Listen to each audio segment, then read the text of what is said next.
invite Dr. Jay Seth, who will be speaking on these changing trends in using anti-VEGF biosimilars in practice. Jay Seth is the young retina gun from Mumbai. He is with Surya Eye Hospital, and he does pole-to-pole surgery. Why I'm saying pole-to-pole is because he does refractive surgery and retinal surgery with the equal skill, which is a rare combination to have. Uh, Jay, are you around? Yes, sir. Hi, good evening, sir.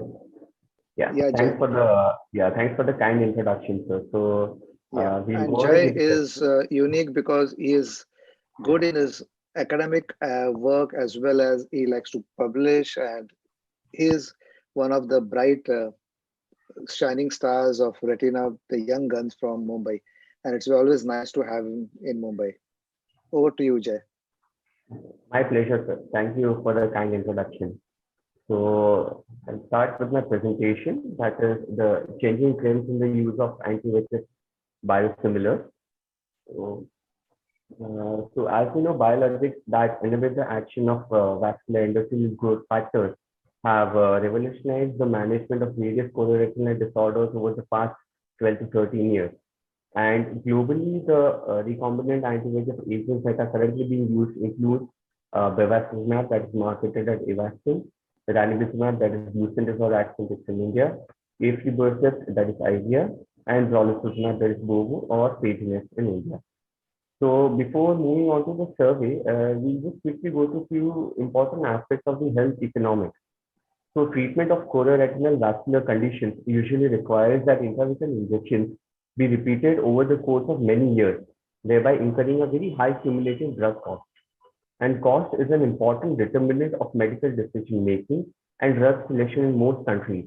And this makes a shift towards less expensive biosimilars an attractive strategy. A biological drug usually takes around 10 to 15 years to develop and at a cost of roughly around 1.2 to 1.5 billion dollars. Now, in contrast, a biosimilar agent usually takes around 5 to 10 years to develop, and the cost of production is usually around 120 to 150 million. That is around 1/10 of the actual cost of the biological agent.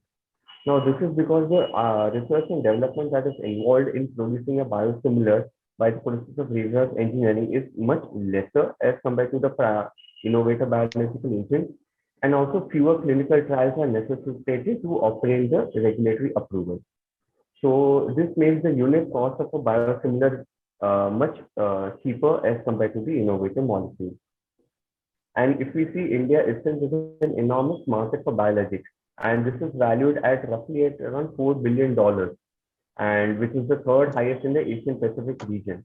So because of all these important parameters, we saw the one of the first biological agents, biosimilar agents to be developed in India, that is Ratuximab, and it was approved by the DCGI in the year 2015 after a phase 3 trial showed its efficacy in 103 eyes with patients of neovascular AMD.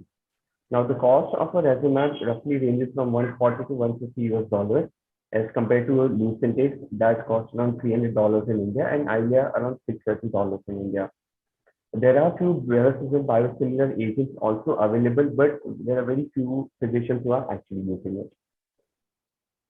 So we'll go to the 2018 and the 2020 VRSI biosimilars of anti-VEGF survey, that is the white survey. Now, to better understand the attitudes of Indian vitreoretinal specialists towards the biosimilars, the Vitreoretinal Society of India conducted online surveys in the year 2018 and 2020. The questions were formulated in order to find out more about the drug safety, efficacy, and economic impact onto the participants' perception and experience with anti-VEGF biosimilars. In the year 2018, 112 members participated in the survey, and in 2020, 98 society members participated. So we'll go to the results one by one. So the first question was addressed whether they were aware of biosimilar agents of anti-VEGF. So in both the years 2018 and 2020, the majority of the respondents were aware of anti-VEGF, which was almost 100% in 2020 as compared to 96% in 2018. Now, regarding the usage of biosimilars, the proportion of respondents using a ranibizumab biosimilar increased from 41% in 2018 to 56% in the year 2020, whereas those using a bevacizumab biosimilar decreased from 9% in 2018 to 2% in the year 2020. Now, if they were asked whether if they have used a biosimilar drug, whether they are likely to continue it in the future also. So when they looked at this answer, they were more likely to use the ranibizumab biosimilar, which increased from 73 to 82% as compared to a bevacizumab biosimilar. Next, the questions are formulated to know the primary important aspects of all these biosimilars, that is the safety as well as the efficacy. So from the year 2018 to 2020, there's a substantial increase in the proportion of respondents who were satisfied with the efficacy of the ranibizumab biosimilar, which increased from 65% to 81%. At the same time, the proportion of respondents who were satisfied with the efficacy of the bevacizumab biosimilar remained roughly unchanged. That is, it was 29% in 2018 and 30% in 2020. Regarding the safety, the proportion of respondents who were satisfied with the safety of ranibizumab biosimilar increased from 61% in 2018 to 68% in 2020. And at the same time, from 2018 to 2020, the proportion of participants satisfied with the safety of the bevacizumab biosimilar decreased from 30% to 25%. Next, the one very important that was addressed was regarding the approval of the biosimilar agents. So most of the participants, that is almost 9 out of 10 participants in both 2018 and 2020, believe that biosimilar drugs should be approved only after completion of clinical trials that are larger and are better designed than those are already performed. Because if you see the current biosimilars, approval is usually based on 1 or 2 clinical trials, which are usually short term, maybe around 48 to 52 weeks, and it's a smaller number of participants. So that is one important area that needs to be addressed in the future. And regarding the affordability of the biosimilar agents, in the year 2020, 92% of the respondents felt that the biosimilar drugs have made anti-VEGF treatment more affordable to the general population as compared to 83% of the respondents in the year 2018. Now, this was a very interesting question that was asked, whether the present cost of ranibizumab biosimilar, which was roughly around $130 in 2018, was appropriate to substitute Avastin. So in that, we found that a very similar proportion of respondents, that is around 40 and 37% of the respondents said that it was sufficient enough.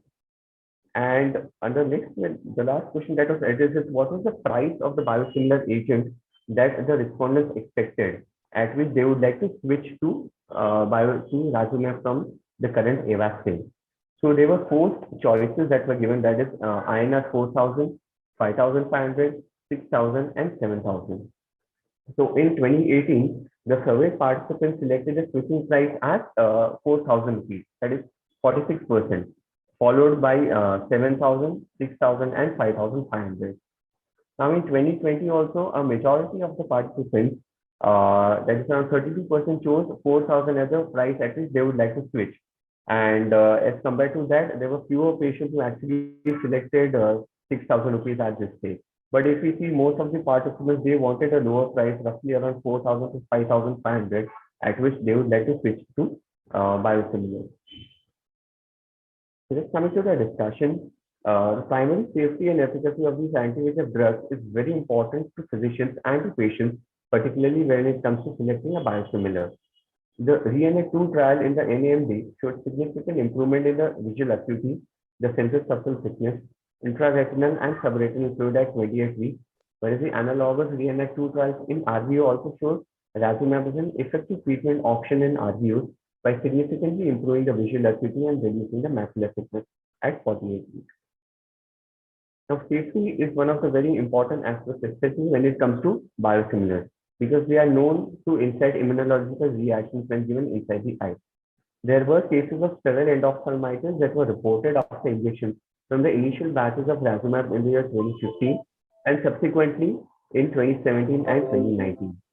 Now, in response to the inflammation, Intas had promptly recalled all these vials from the implicated batches and temporarily halted the further production and refined the manufacturing process before releasing the new vials into the market.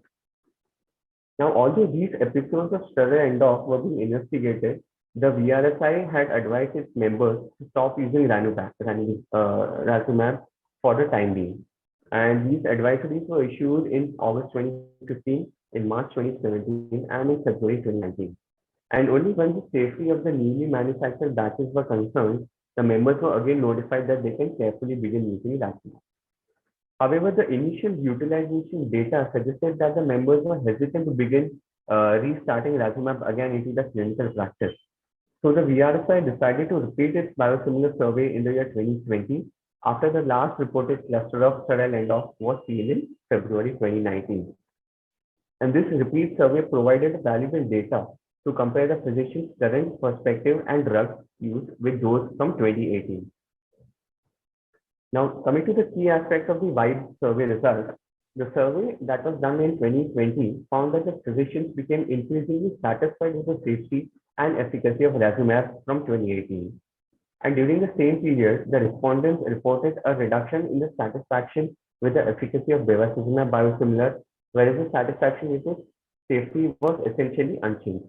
Now, interestingly, more than twice as many respondents are satisfied with the safety and efficacy of Razumab as compared to the bevacizumab biosimilar. And despite the episodes of Razumab-related cell and end-off, there's a trend among the retinal specialists in India to increasingly use this drug in their practice. And furthermore, respondents are more comfortable with Razumab in the year 2020, despite the sterile end-off cluster of 2019. And respondents were also asked to estimate the price of ranibizumab biosimilar that would increase its use instead of Avastin.